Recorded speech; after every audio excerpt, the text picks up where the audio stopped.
60 years ago, it was considered one of the greatest engineering feats of our time. The United States and Canada teaming up to build a hydroelectric power generating station and the St. Lawrence Seaway to clear shipping routes from the Atlantic all the way to the Great Lakes. But that mega project came at a cost. More than 6,000 people lost their homes and communities as about a dozen small towns and villages were flooded out of existence. Our Jack LaDuke traveled north of the border to historic sites that remember the lost villages of the Seaway. At the Dwight D. Eisenhower locks at Messina, ships pass along it on their way to the Great Lakes and the Atlantic Ocean.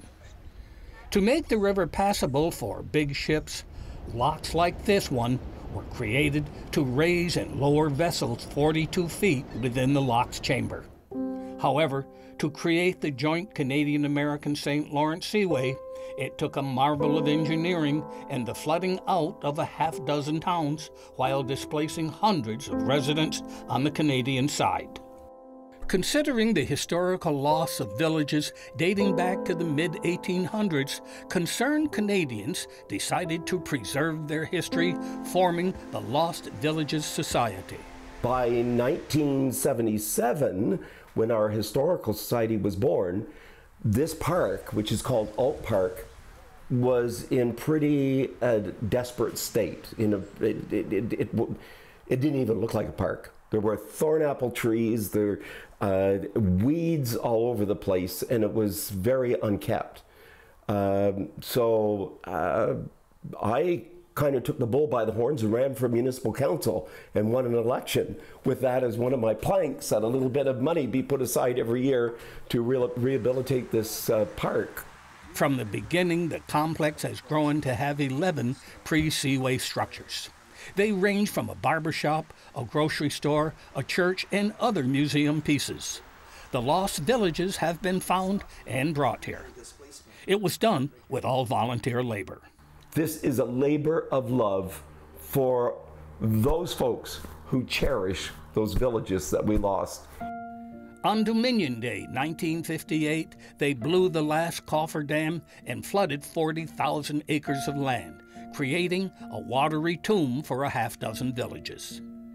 Heartbroken over their loss, 6,500 residents moved to higher ground. More distress followed. Promises of the Seaway creating major ports in Messina and Cornwall never happened. They discovered that a few years after, it became obsolete because you have the mega tankers now that cannot get through the Seaway.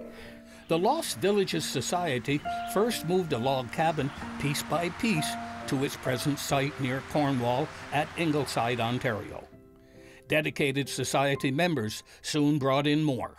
David Hill spoke of the pressure brought on his father and others. The Ontario Hydro Corporation administered a buyout plan. It did not satisfy everyone. Our house had to be moved. He lost his job at the paper mill. My grandfather's house was attached to this shop and it was too old to be moved, so it was going to be torn down. So he had to negotiate with Ontario Hydro for my grandparents, for our house, and try to find a job. He was also kind of the point man for the United Church, and he had to send letters all over North America to people who had plots in the cemetery to find out their wishes. Do they want the grave moved? Do they want it cemented over? All the tombstones were going to be moved, but he had to get in writing what the families wanted for the remains. In the case of Dad, they offered $5,000 for this half-acre property of beautiful, fertile gardening ground with the house and the garage and mature trees. Dad said, it's pretty low. And the hydro man said, Larry, you accept this offer or you swim to shore. The Seaway took away a sense of community never to be regained. Of the scores of churches that were flooded out to create the St. Lawrence Seaway, only a few survive. This church is one from that period and is still used today. The serenity of this church makes an ideal wedding chapel for some. I picked this church because I was looking for something historical, something with some meaning. There is also plenty of space for a family picnic, and there is no charge for a stroll through the lost villages. Just a few miles west of here on Route 2 is Upper Canada Village. Here you are transported back to the 1860s. Authentic buildings and live activities let you feel what it was really like to live and work in the 19th century. Ladies and gentlemen, the Travelling Tilton's Grand Music Show is at 1 o'clock today in front of Mr. Cook's Tavern. Lots of singing, dancing, even a 7-hour Italian opera. You won't want to miss it. The Brick Tavern dates back to 1804 and still serves meals. But what is all the fuss about preserving history on this authentic proportion? So obviously it's a learning tool.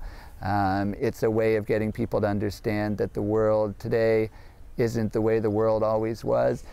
You see the tinsmith making a lantern that was used long before the flashlight on your iPhone lit up. Seeing the handwork helps us to understand where we come from. Officials at Upper Canada Village believe that sometimes showing something to someone is easier than explaining it. And there's a lot of that done here. We just passed the 60th anniversary of the flooding, and there was quite a bit of local debate about whether the long-term impacts have been beneficial or not to this area. You mentioned 6 villages that were completely destroyed. There were 2 new villages created, Ingleside and Long Sault. There were 2 villages that were transformed, partly moved, but on the same location, Morrisburg, Iroquois. But it was a whole way of life that was changed.